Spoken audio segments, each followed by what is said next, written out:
Welcome to the show, Teresa. Thank you so much for making time to come on here and talk about this very important topic that honestly, I am petrified to ever have to deal with. I'm just being upfront.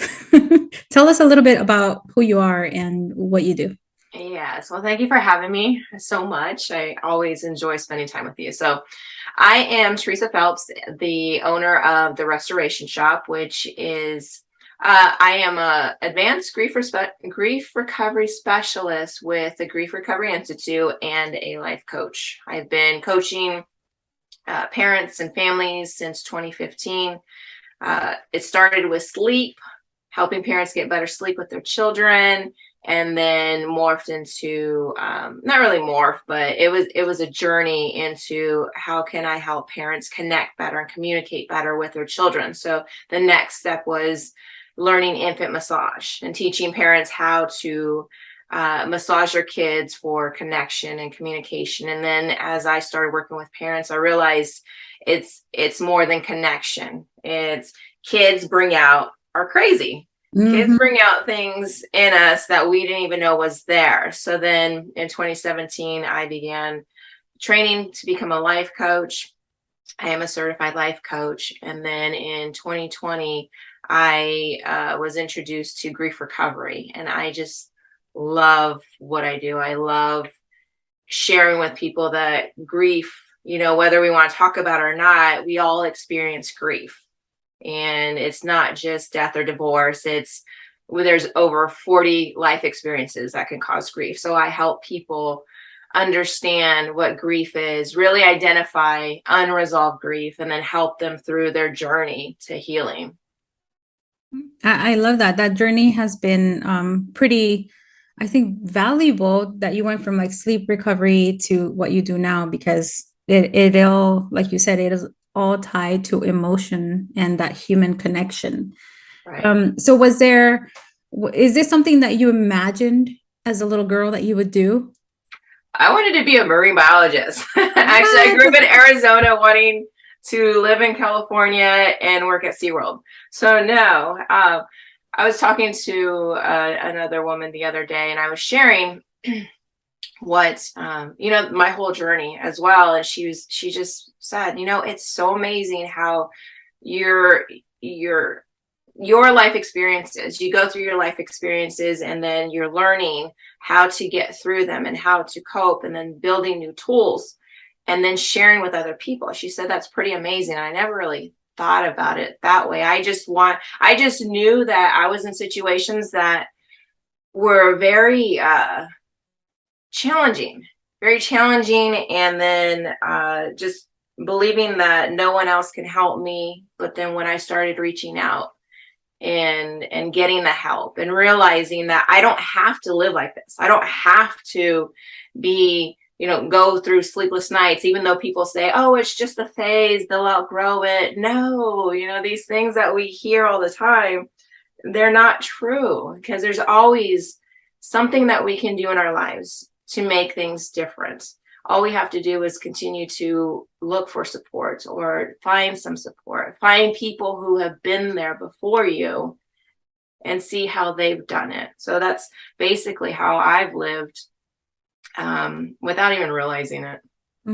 Yeah, I think a lot of us live that uh I don't know what to call it, but we live a certain way where we don't realize we've been preparing for that thing that we end up doing.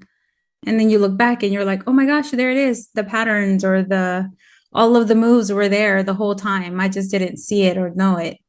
And it's beautiful because I think that that also indicates that it's just a natural or like an innate thing, which makes us an even better person equipped for that job. And I feel like that's what you are because I've known you now for man, how many years? I don't Like know. probably Five? what, at least eight, six, seven, eight, something like that. Something Yeah. like that. Yeah. Yeah. Yeah. And I see that that just naturally comes out of you and that gravitated me to you. And that's I think that's why we've stayed friends for so long. Right. And Right. Right. Yes. yeah, and I know that I can come to you for all of these very like intense human connection type of issues. and you always just know, like, your listening skills are really great. And you, as a friend, you're very, you try to be very unbiased and just give me like the sane type of advice, not the go slash the tires and do this. Like, some friends are like, oh Right. girl, go do this. Right, Yeah. right. And it's so easy to feel that way. And it's so easy to just say, I'm feeling this way and I want to do something about it. And let me go slash the tires, right? But it takes that self-awareness. It takes somebody to bring you back to reality and say, no, I don't want to bail you out of jail either, right? Yeah. So just that self-awareness, like, yes, I feel this way. Yes, I'm mad, I'm angry. And there's such a huge range of emotions that we've tapped into them, but we haven't really truly identified. Because for the longest time, I would say, I'm stressed out, right? And just go through like, oh, I'm just stressed out. But when I started doing the work, I realized I was discouraged, right? I wasn't stressed out. It was just discouragement. So when I was able to label that, it's kind of like finding the problem to our, like, if we have a health issue, right? We know specifically, okay, it's our liver. Then how do we nurture our liver? How do we heal our liver? Right? If we were looking at like the stomach instead, right? We're not healing the problem. So it's just emotions are kind of the same way. When I'm saying I'm stressed out, there could be so many different ways that I could help with the stress. But then when I identified, no, it's discouragement. Okay, then I can start asking myself, what am I discouraged with? What's going on? Right. And then taking some time to find things that work for me to help with that discouragement. Is it something that I can control? Is it something that I can't? How can I do something for myself that's going to help with this discouragement? So Mhm. it's a lot. It takes some time, and energy to really get to know ourselves. And that's the journey that I love helping people with, because it's not just we're angry, we're sad, we're mad, like 5 different emotions. No, we could be hurt. There could be pain. There can be resentment. Mhm. When I identified a lot of resentment in my life, it helped me to start looking at my relationships and how can I help myself, and in turn help better my relationships with my husband or my kids or family. And it's still a struggle sometimes, but at least instead of being upset for a week or 2 or a month, right? It's only maybe an hour, maybe a day. It's not as long, because, like I said, the tools that I've learned and established in my life have been so helpful in the self-awareness part. Yeah, and I think that, like you said, when we're having all those emotions, it's important that we recognize them, because the one emotion, my daughter said this the other day. I said to her, "You're just in tune with all of your emotions," and she said, "No, no, mom, I'm just in tune with my anger."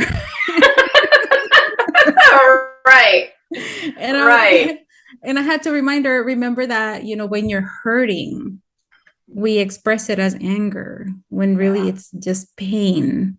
right. And we have to learn how to manage that. And that's why it's great that we have experts like you who teach people how to manage those emotions, especially during a time of grief. Because when grief happens for whatever reason, right? Like we might be grieving somebody because because maybe there was an accident and now they're not able-bodied. Maybe you lost that person the way that you knew them, or maybe it was, the death of somebody. So when you work with people on grief, what types of griefs do they come to you for help? So like I said, there's over 40 different life experiences, and grief comes in all forms, shapes, sizes, and it's different for everybody. Everybody grieves at 100%. There's like no half grieving, no anything. It's just the way that our environment is towards us. So I share an education about the myths of grief, like the things that have been passed down to us. So there's be strong, be strong for others, be strong for your family, be strong, just because you need to be strong. There's grieve alone. If you're going to cry, go cry in your room. I don't know how many of us have heard that. Mm-hmm. Time heals all wounds. Mm-hmm. It replaced the loss, right? Sometimes, sometime during our childhood, we come home, we come to Nana and we say, hey, they were mean to me at school and I just hurt. She's like, oh no, come on, it's okay, you'll be okay. And then here, come have a cookie, right? And just those different things that have been passed on to us. Not to say that anybody intended to hurt us, but that's just the way they were taught. So it's passed on to us. And like I said, grieving can be going through a bankruptcy. Mm-hmm. Yeah. Any change in our normal routine can cause grief, right?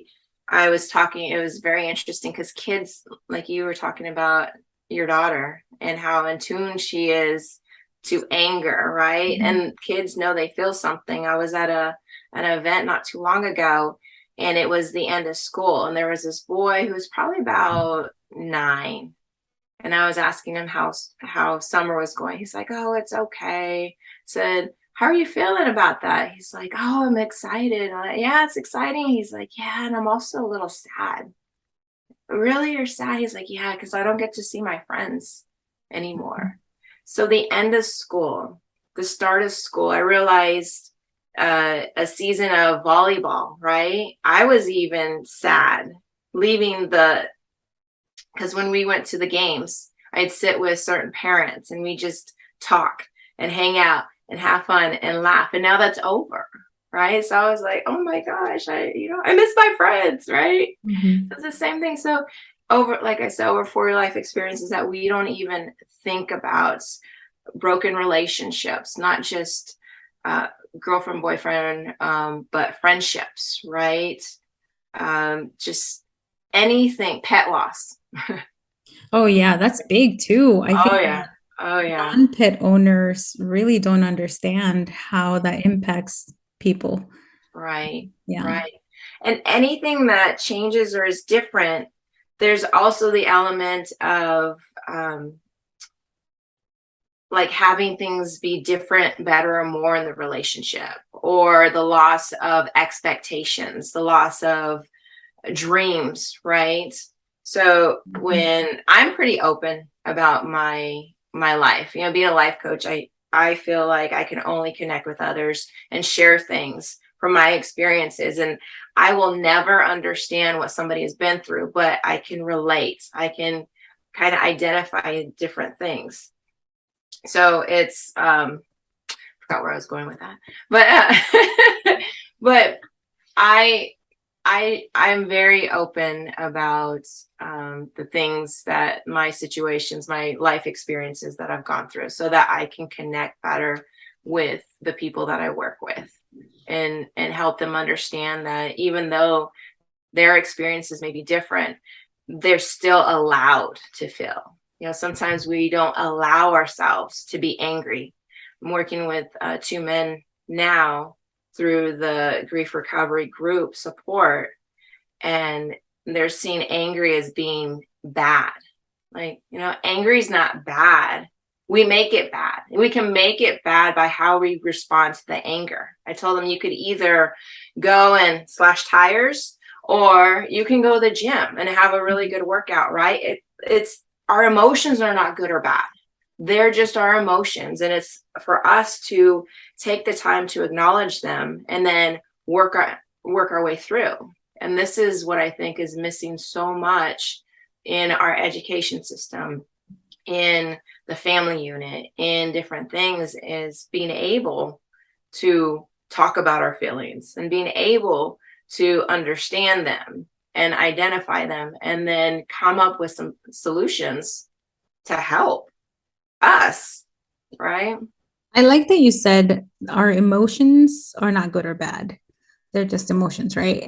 Right. I think, I agree. I think it's something that we should be teaching our children, because I had to, when my daughter said that, it's like, no, mom, I'm just in tune with my anger. I said, well, there's nothing wrong with that. That's actually very special, the difference is that you just can't act on that anger. Right. And I think people forget to make that distinction. Right. So, and you're working with men, you just mentioned that. So let me ask you, when you work with men, do you feel like there's any type of resistance on the work because a woman is teaching them?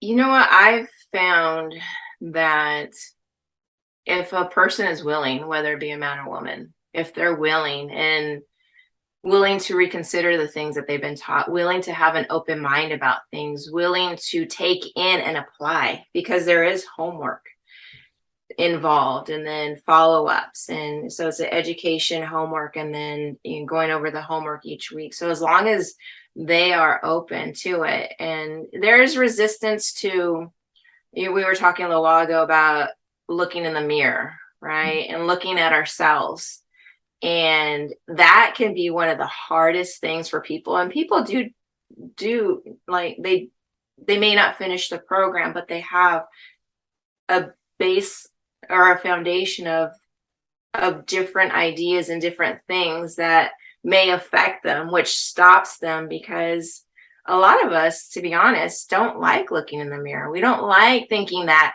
we're the bad person, or that we had some kind of responsibility in a relationship or in a situation.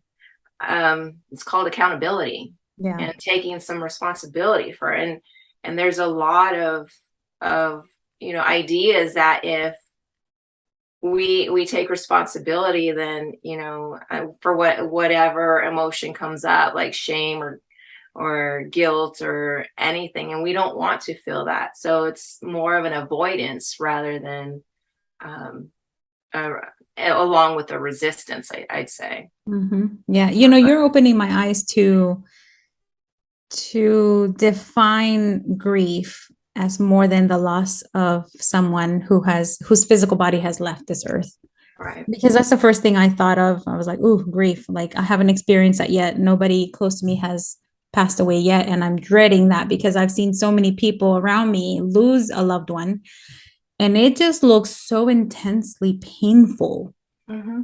But you're making me realize there's so many other types of griefs. Like I said earlier, like maybe somebody during an accident and something happens and you never get to spend time with that person the same way, or maybe the loss of just a relationship. I know I've heard a lot of people describe divorce as grieving someone who is still alive. Some people hate that term, some people love it. So there's so many different types of grief, and I think it's important, just the fact that most of us think of it linearly, just like death is Right. an issue that we need to fix, Right. right? Right. So when people come to you and they work with you, what does that look like? Like, is it coaching? Is it for so many months? Is it only certain types of people that you work with? No, I can work with pretty much everybody. When it comes to kids, though, I help parents. I have a program called Helping Children with Loss. I help parents go through that. That's a 4-week program, about an hour and a half each week, but it does give a amazing foundation about grief and how to help their kids through their grieving, along with like tools to help them through. So it's not just, this education, you apply it. You actually have these different steps and different tools to help you apply it. And that also, I love it because it helps with the communication. It helps with connecting with your kids. Sometimes we get so much into our heads as parents that we forget what it was like to be a kid, right? We just got guardianship of my niece a few months ago. She's 15, she's a sophomore, and she's bringing up all kinds of things like that went on in high school. I'm like, oh my gosh, I remember with this and that. And then she'll ask me about my high school years. I'm like, oh, I wish I would have done this different. I wish I would have done that different. So that's the helping children with loss. The one-on-one, I can help people one-on-one, online or in person. That's 7 weeks. That's about an hour and a half each week. And that is reading the grief recovery handbook, having homework assignments each week, going through that, and that builds as the weeks go. And it allows for people, we call it completion, right? Some people call it closure, but But when we think about closure, sometimes we think about closure, we think about closing a door, right? And Mhm. that's it. That's the end of the story. But no, completion is about allowing yourself to um, be able to express the things that you wanted in that relationship. Like I said earlier, different, better, more, or be able to identify your lost expectations, your dreams, all these things that you had for the relationship. And then the grief recovery group is a bigger group, and it's 8 weeks. It's the same as the 7 week program. We go through each week, have an education portion, and then people start having a lot of insights. I'm really proud of the guys that I'm working with, because we have this idea that guys don't feel and guys don't want to be better and they just want to be macho and all this stuff, and that's not true. They have emotions just like us, but I think the difference is they've been told to stuff it down more. And Mhm. so that's what we see is anger coming out. Like, just, I feel so angry and I don't know what to do with it anymore, but I don't want to feel this way anymore. Mhm. And that is so refreshing to see. And then the life coaching is separate, but I also am able to bring out things in people during the 7 and 8 week program that will help them build some insights, that can help them learn tools, not only with the program, but also, okay, how do they apply it? How do they work through certain things? But then also, when people are healing, they may not see it as easily as somebody on the outside, right? They'll come up with a situation that happened and be like, well, you responded differently in this way, right? How would you have responded before? And now how are you responding differently? And within a couple of weeks of the program, they're realizing things are changing. Things are, and they're feeling better about themselves because they're not taking out their anger on people. Or if they do, then they can recognize, hey, I need to apologize, right? And those are the things that are happening. And those are the things that build connections, that build relationships. And really, it makes people feel better about themselves, that they're not out of control anymore. Yeah, I can imagine. Oh, That's yeah. that's Oh, yeah. huge Yeah. Yeah. because I think when you're in it, when and you're in those emotions and you feel like there's hurricane of just turmoil, Hmm. you don't know what to do with it or what you should be doing it. And then you might even feel guilt, Right. for not being able to manage all of that. And it takes longer to heal.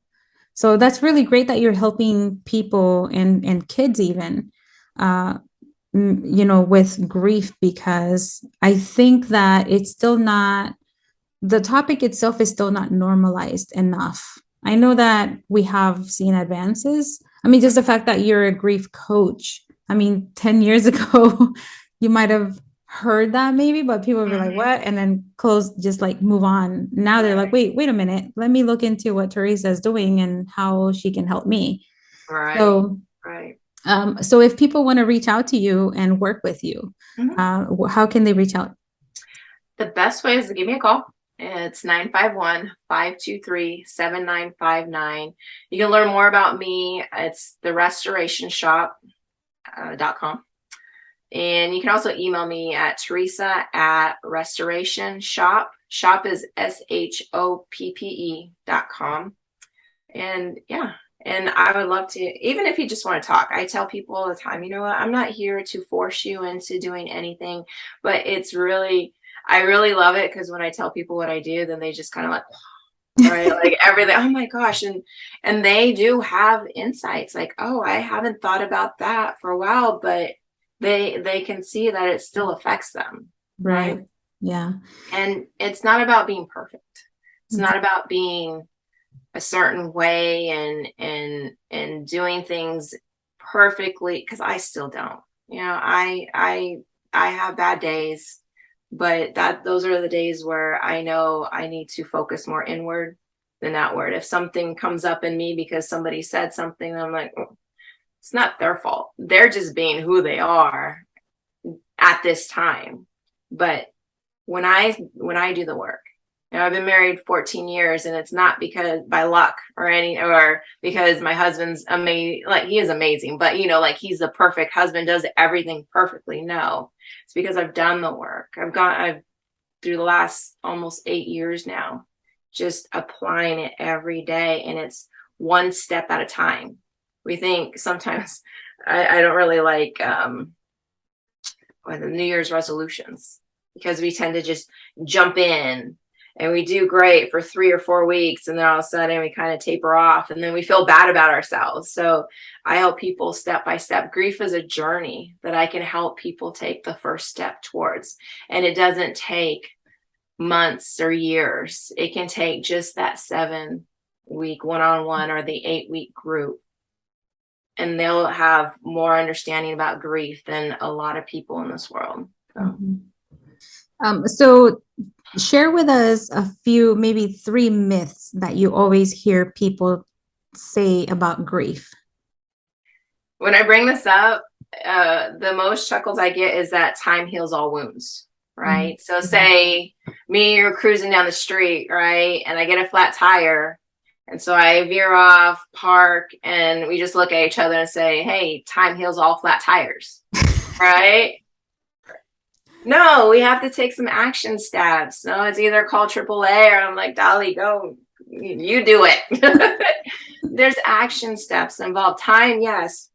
Because if you think about people who have lost a loved one, or a loved one has died 10 years ago, and you talk to them and they have that same intensity of feelings as if it just happened yesterday, we know that's not true.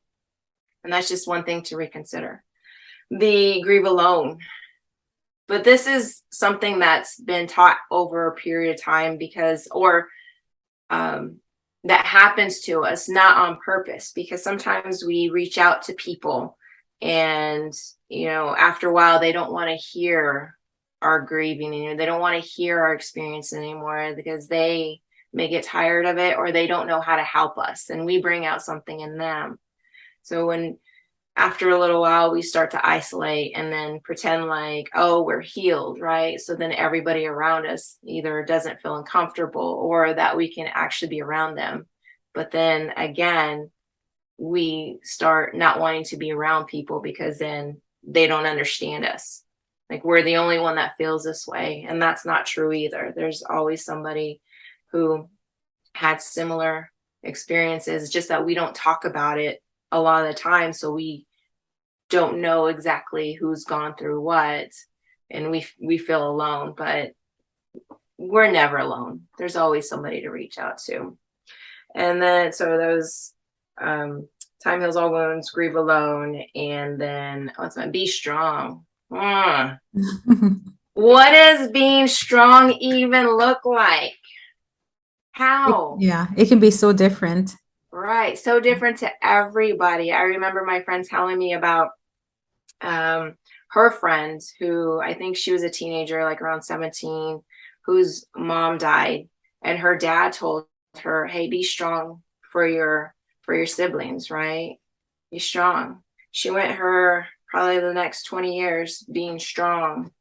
Finally broke down to her dad and said, Dad, can I stop being strong? Because I can't do it anymore, right?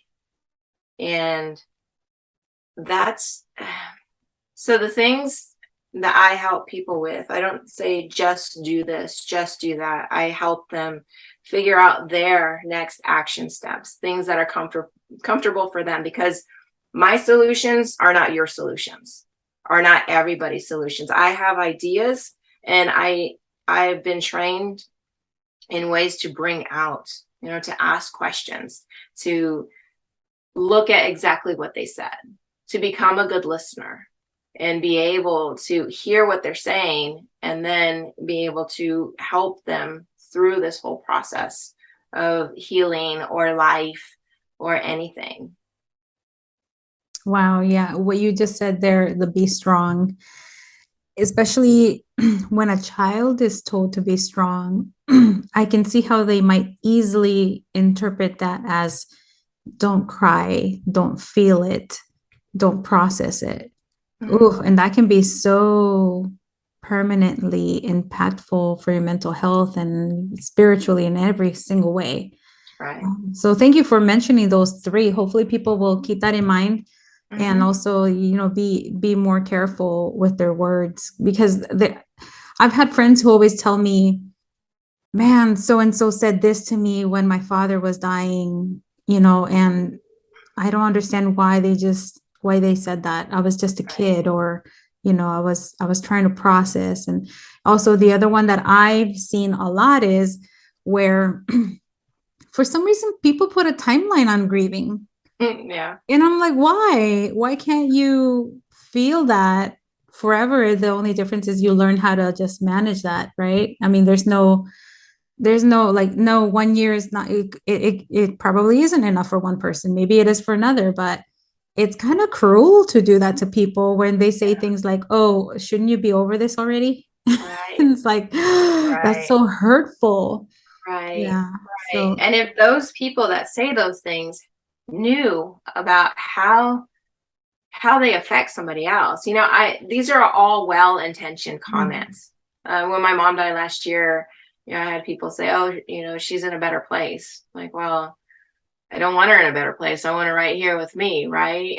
Because I still have more learning and growing to do with her. yeah. So they're well intentioned, but if we have this information, then we can kind of deflect it, or we have an opportunity to teach somebody, right?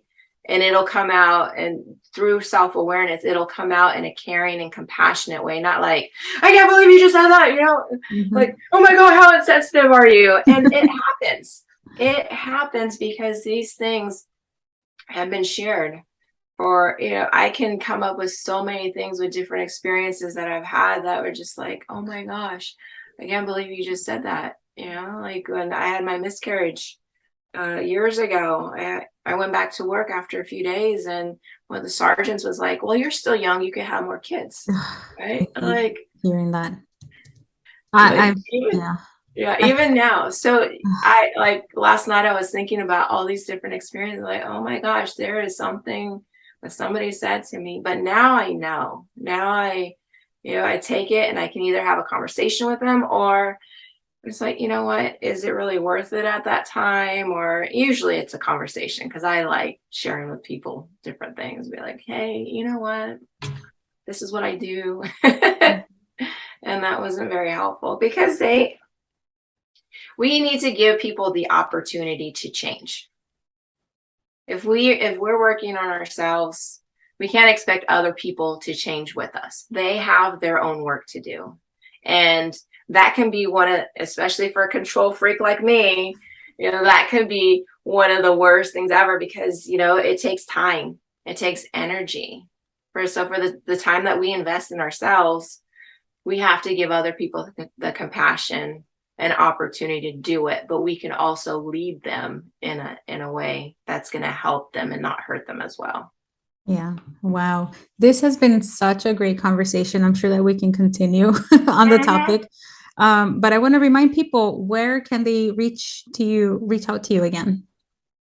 Okay, so my number is 951-523-7959, and then my website is restorationshop.com, or email me at Teresa, Teresa at restorationshop.com. Teresa, thank you so much. And I just want to Yeah. add to this conversation the fact that you have a blog or a newsletter. Yes. And the newsletter is so worth reading, people. If you like, every time I open it, I know it's from Teresa, but it feels like she's talking to me directly. I don't know how you do that. I was like, hey, Dali. I'm like, oh, yes, yes. I was like, wait a minute, I'm reading this. I'm not responding like in person. It's so good too, like all of the golden nuggets that you share Thank on there. you. So if people are resistant to maybe investing in themselves to work with Right. you, I highly recommend that they Right. subscribe to your newsletter because you just give so much valuable advice on there, some tips. Thank you. You're Thank you. welcome. And thank you so much for taking the time to come onto the podcast and Mhm. share and help people. Yes, I appreciate you. I love you. Me too. Thanks. I All right. know. Until next time, Teresa. All right. Bye. All right. Well, I just love that conversation because I just got so much out of it. The fact that we have somebody like Teresa helping people with grief is huge because that is part of self-care. And there's no need to go through stuff like this alone. And I know that it can be very, very difficult to reach out and ask for that help, but I challenge you to do so if you're going through any type of grief, and especially if you know deep down that you just need to speak to somebody, somebody who will not be judgmental, somebody who has the tools to help you. And if you know deep down that you need to learn how to heal and manage what you're going what you're going through. So thank you so much for listening. Remember to please support the podcast by writing a review. That is super, super helpful. And share this episode with somebody who might need to hear it. Thanks again.